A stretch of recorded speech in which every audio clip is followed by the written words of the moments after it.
Stop pretending December 25th has anything to do with a stable in Bethlehem. You've been lied to by 17 centuries of Roman psychological operations.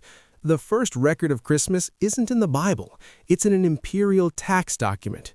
Everything you think is holy was actually a hostile takeover of a drunken pagan ritual.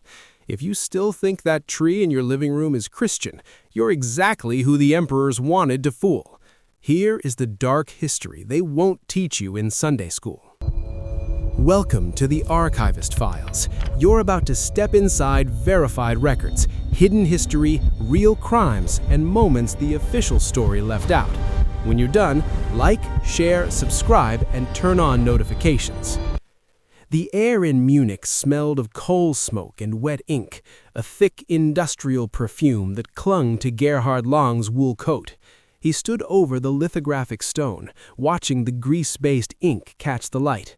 For centuries, Advent was a season of shadows, a grueling fast, a period of spiritual dread before the light of Christ returned. But Gerhard was about to turn anticipation into an industry. He remembered his mother, Frau Lang, sewing 24 cookies onto cardboard, a sugary countdown that turned a theological concept into a tactile reward. His tactical method was simple but revolutionary: mechanical chromolithography. By layering 24 distinct color passes, he created In the Land of the Christ Child, the first commercial calendar. It wasn't just paper, it was a psychological clock.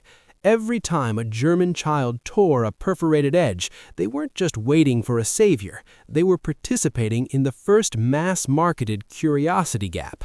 The sound was a sharp scritch of cardstock, a sensory trigger that linked the divine to the physical. But as the gears of the German printing presses turned, so did the gears of the Kaiser's army. The same precision used to perforate the windows of the little child calendar was being applied to the perforation of artillery shells. Gerhard thought he was selling joy, but he was actually perfecting the machinery of the deadline.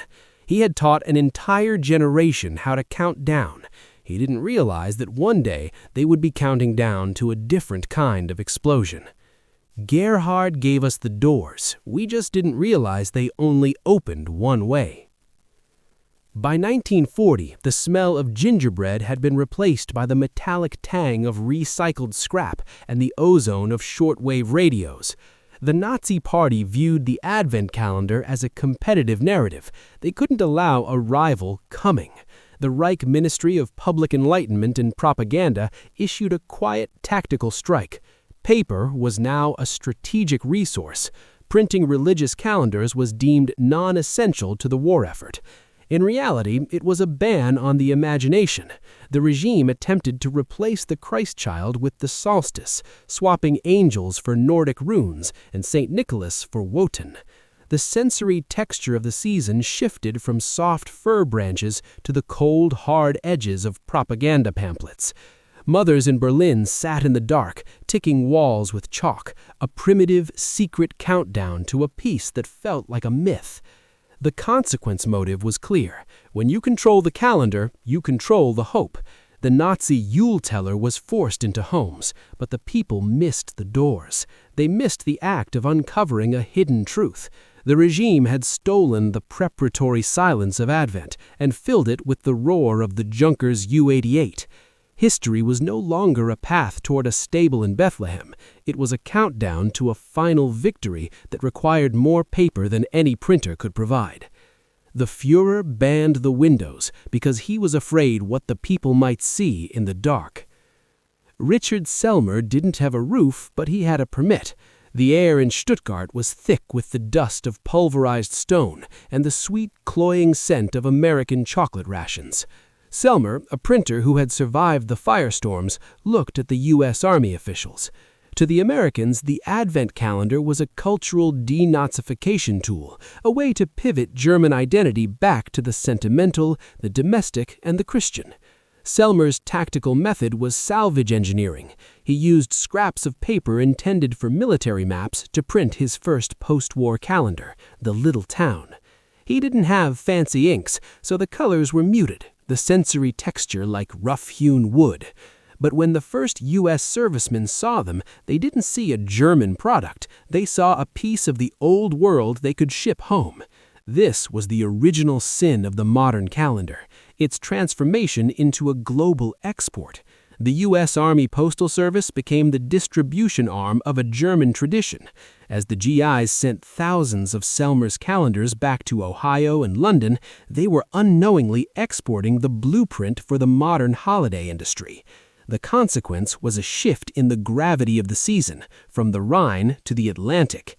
The calendar was no longer a fast, it was a bridge waiting to be crossed. We taught the world to wait for Christmas, and the Americans taught us how to charge for it. The 1950s brought the death of the image calendar and the birth of the dopamine delivery system.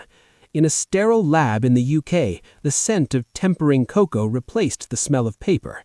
The tension was no longer about war, it was about the psychology of micro-rewards. The church had spent centuries teaching that Advent was about emptying, but the market decided it was about filling. The tactical innovation was the integrated chocolate insert. By using new plastic molding technology, manufacturers could hide a tiny, waxy piece of milk chocolate behind every door. This was the moment the Advent calendar became a neurological loop. The sound was no longer a paper tear, it was the pop of a plastic seal. Every morning, a child received a hit of sugar, a physiological reward for the passage of time. The consequence was a profound decoupling. The coming, or Adventus, was no longer a spiritual event at the end of the month. The coming happened every 24 hours in 5-gram increments. The second coming was being replaced by the daily arrival. We have successfully commodified the act of waiting. By the time the 1950s ended, the Advent wheel with its 4 somber candles looked like a relic of a slower, poorer world. The church promised us salvation at the end of the month. The factory promised us sugar every morning. We chose the sugar. The air is filtered, scented with expensive oud and the crisp ozone of high-end air conditioning. In 2025, the Advent calendar has reached its final grotesque form. It is no longer paper, it is a brand experience. The tension is between the scarcity economy and the dying embers of a religious tradition. Major fashion houses now release calendars filled with full-size perfumes, jewelry, and skincare, a 24-day barrage of luxury. The tactical method is influencer unboxing. The sensory texture is velvet, gold foil, and heavy magnetic closures. There are no doors to tear, there are drawers to slide. We have moved from counting down to Christ to unboxing the self. We have moved from counting down to Christ to unboxing the self. The complete cycle is complete. Gerhard Lang's mother's cookies were a way to help a child understand the long wait of history. Now the calendar is a way to help an adult survive the long void of January. Behind the 24th door, there is no longer a nativity scene. There is a QR code for a 10% discount on your next purchase. We used to count the days because they mattered. Now we count them to see what we own. The real reason the date hasn't changed isn't faith. It's the $6 trillion economy that would collapse if we admitted we're all just worshipping a dead Roman emperor's calendar. Go ahead and get mad in the comments and tell me why I'm wrong, but the vellum doesn't lie. I've pinned the original Latin text of the Chronograph of 354 in the bio. Read it before the tradition police flag this video for misinformation. You're not celebrating a birthday, you're celebrating a takeover. Stay awake.